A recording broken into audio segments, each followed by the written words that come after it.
Ever wondered why gold moves the way it does and how gold is going to move the coming week? Let me explain. The video that follows will tell you exactly that. Traders caught on the wrong side of the tape this past week were rapidly liquidated, regardless of their directional bias. This hourly chart of spot gold reveals the July 29th FOMC statement triggered a massive $118 intraday range. The market initially reacted to the Fed holding rate steady by rallying to a $4,119 high, but reversed violently, closing Friday down 1.17% at $4,042. This weekly decline occurred despite robust structural support. Central banks are purchasing record volumes of the metal, and geopolitical tensions remain elevated. So why did gold close down against those massive tailwinds? The answer lies in the first habit of effective trading. Gold pays no interest. Its single most important driver is the opportunity cost you pay to hold it. There is a strictly inverse correlation between gold and real U.S. interest rates. When rates yield more, a zero-yield asset becomes less attractive. Second, gold is priced in dollars. A stronger U.S. dollar index, or DXY, mechanically makes gold more expensive to hold for buyers everywhere else. Gold does not act as a passive safe haven. It is a highly sensitive instrument that actively prices the macroeconomic ceiling set by Federal Reserve policy and the dollar. If we deconstruct the week chronologically, the macro ceiling becomes visible. Monday saw a quiet, narrow drift as traders trimmed risk ahead of the Fed. Looking back at the chart, Tuesday delivered a one-directional $64 slide toward the $4,000 level. That downward pressure correlated directly to the U.S. dollar holding near a one-month high, squeezing the zero-yield metal. Then came Wednesday's pivotal FOMC meeting. The committee voted 10-2 to hold the target range at 3.50 to 3.75%. Relief that a feared hike hadn't landed immediately drove the violent spike up to $4,114. But Federal Reserve Chair Kevin Warsh struck a hawkish tone during his press conference. Warsh kept a September rate rise firmly on the table. In response, the market shifted to price in a 65% probability of a mid-September hike. Thursday offered brief relief. June's PCE inflation data printed softer than expected, temporarily lifting gold. However, that inflation relief failed to hold into the weekend. By Friday, a 10-year Treasury yield sitting near 4.7% and renewed dollar strength asserted total control over the price action. Whenever the Fed signals higher for longer rates, those macro headwinds completely overpower softer inflation data, capping any rallies within hours. If the macro ceiling is that heavy, why didn't the hawkish repricing cause gold to collapse entirely through the $3,900 level? Returning to the hourly chart, you can see Wednesday's brief dip below $4,000 to the $3,996 low was bought up almost immediately.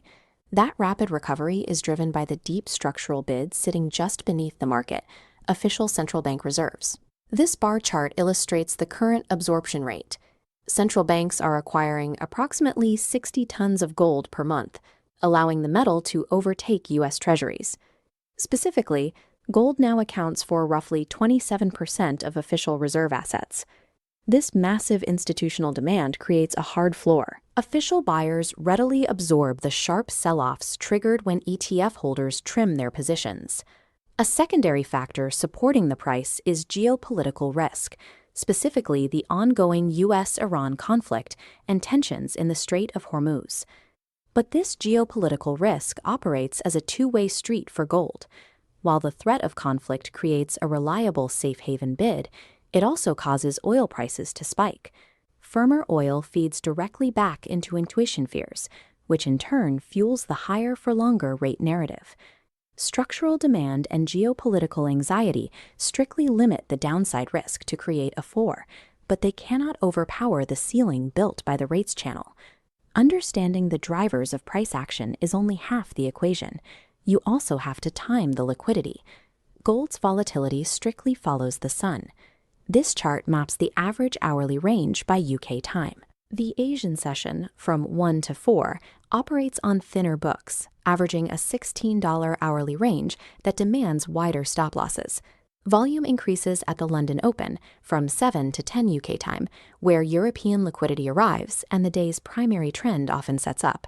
But the prime trading window is the London and New York overlap between 13 and 17 UK time. This is where scheduled US data releases land, deep liquidity hits, and average price ranges peak at $24 an hour. To survive this concentrated volatility, professional traders strictly size their positions based on the average true range, or ATR. This chart shows the daily true range versus the 5-day ATR, establishing a current baseline of $85 per day. Compare Monday and Tuesday against Wednesday's massive $118 true range. That expansion is entirely event-driven. Analyzing macro drivers is a purely theoretical exercise, unless you align your screen time to the UK clock and calibrate your risk sizing to the ATR. Looking ahead to the first week of August, the overall market bias remains neutral with a bearish tilt. With rates working against gold, traders should sell rallies approaching the $4,100 to $4,119 resistance zone. A daily close above $4,119 invalidates this. On the downside, structural dip buyers will defend support levels at $4,020, $4,000, and finally $3,996. A daily close below it signals a much deeper leg down. The catalyst to test either of these boundaries is Friday's July non-farm payrolls print at 13:30 UK time, the single highest impact event of the week. A weak jobs print will revive rate cut hopes and soften the dollar, providing the exact fundamental fuel needed to break through 4,100. Conversely, a strong jobs print cements the September rate hike, strengthens the dollar, and pressures gold directly toward $3,996.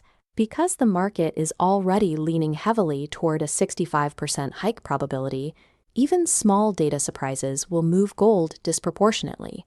In a market caught between macro headwinds and structural floors, professional traders do not cling to fixed views.